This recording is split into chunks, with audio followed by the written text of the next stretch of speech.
Once-a-century floods are projected to start happening once every 40 years thanks to rising sea levels caused by climate change, according to the new report from the Africa Centre for Strategic Studies, a US Department of Defense-funded think tank.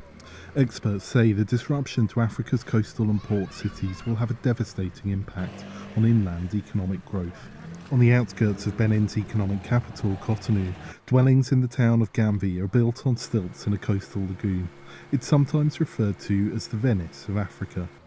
Local government officials in the commune of Soava, where Ganvie is located, say flooding has gotten worse in recent decades. Dans la commune de Soava ici, il y a deux activités principales. There are two primary economic activities here in the commune of Soava, agriculture and fishing. So when the water rises, the crops are destroyed.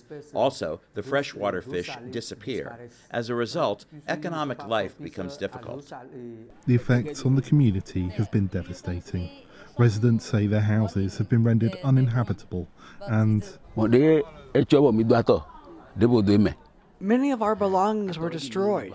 Because of the flooding, the house you see was destroyed last year, and I had to rebuild it on another piece of land to prevent the water from coming in again.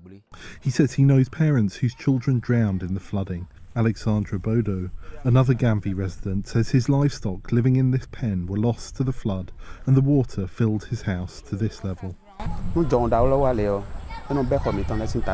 We lose our houses and we have no money to rebuild them, so the whole family sleeps in a boat. Communities along the coast around estuaries and coastal lagoons like Ganvie will be the first to bear the brunt of the impacts. Flooding and coastal erosion will also affect Africa's ports. Not enough is being done, according to economists. One of the things that I find shocking is how little finance is going to support these cities overall in terms of building infrastructure and services. But particularly with climate, it's extremely important that we not only adapt, but with the rising sea levels, that mitigation is taken into account as well.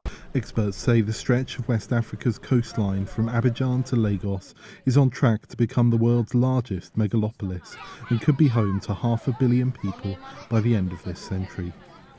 That's probably 50% of Africa's, or more than 50% of Africa's total GDP in that strip.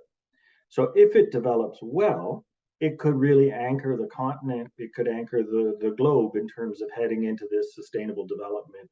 Aside from Ganvie, Lagos and Ghana's capital of Accra experienced major floods in 2022. Wilkins for VOA News, Ganvie, Benin.